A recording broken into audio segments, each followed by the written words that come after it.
Syukur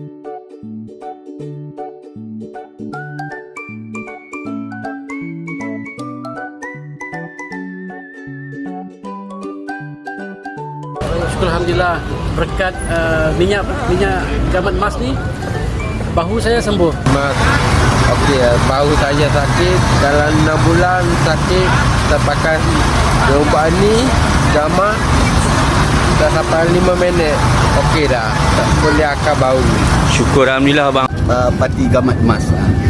Saya pernah sakit tangan terseliuh, saya pakai dan tak sampai dalam masa 5 minit sembuh menjeram. Sembuh bang ya? Alhamdulillah tu. Abang dah sakit dah berapa lama tu tangan abang? Dekat sebulan juga. Dah sembuh dah boleh dah buka. Sebelum ni nak buka pun sakit. Jadi Alhamdulillah syukur perubatan gamat emas ya. Wujud memang sakit lah. Bila dah pakai gamat ni, insyaAllah Ya. dalam 3-4-5 negara okey lah. Alhamdulillah.